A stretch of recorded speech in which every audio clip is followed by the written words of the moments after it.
জুনায়েদ সাকির এলাকায় নাস্তিক ধর্মবিদ্বেষী banner create করে তার ছবিতে জুতা ঝাড়ু পেটা করে বিএনপির কর্মীরা আন্দালিব রহমান পার্থর এলাকায় যদি জুতা ঝাড়ু মিছিল করে, আমার এলাকায় যদি আমাকে অবরুদ্ধ করে, রব্বের এলাকায় তার সমাবেশ বন্ধ করে, আমরা চেষ্টা করেছি যে সব পক্ষের সাথে কিভাবে একটা সমন্বয় করে আমরা শেষ পর্যন্ত একটা কনক্লুশনে পৌঁছাতে পারি।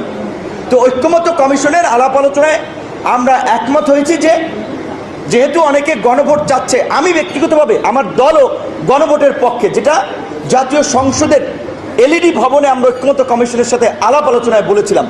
তো সবাই একমত হয়েছে যে এটা তাহলে গণভোটের মাধ্যমে পাশ করা হবে।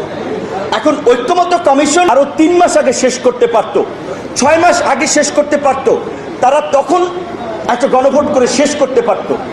এখন সমস্ত রাজনৈতিক নেতৃবৃন্দ নির্বাচনের মাঠে ক্যাম্পেইন কিংবা জনসংযোগ করে বেড়াচ্ছেন। আমরা ধরে নিচ্ছি যে ফেব্রুয়ারিতে কিংবা জানুয়ারিতেও চাইলে সরকার ইলেকশন করতে পারে, কারণ ইলেকশনের জন্য প্রধান যে বিষয়টা আমাদের সামনে ছিল জুলাই সনদের বিষয়ে ঐক্যমত, গণভোট জাতীয় নির্বাচনের আগে। ধান্দাবাজিটা কি ওই পর্দার আড়ালের আলোচনা আমরা জানি। অনেকে বিরোধী দল হতে দেন দরবার চালাচ্ছে যে আমাদেরকে স্বীকৃতি দেবেন তাহলে আমরা আছি।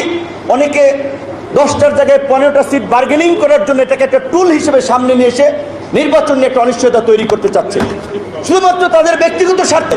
তাই সাইফুল ভাই যেটা বলেছেন সেই কথায় কথা মিলে আমরা বলতে চাই, সবচেয়ে সংস্কারের লড়াই বিএনপির 10 দফা থেকে 27 দফা, 27 দফা থেকে 31 দফা এবং 31 দফা থেকে এই জুলাই ঐক্যমতে বিএনপিকে অনেকগুলো দাবিতে একমত করানোর ক্ষেত্রে গণতন্ত্র মঞ্চ, আমার এবি পার্টির আমাদের ভূমিকা আছে। কারণ সবাই মিলে তো রাষ্ট্রটা গড়তে হবে, কোনো কিছু চাপিয়ে দিয়ে তো হবে না, অনেক করে রেখে তো হবে না।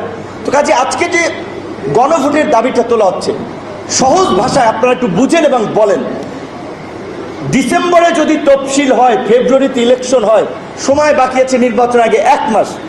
1 মাসের আগে কি একটা গণভোট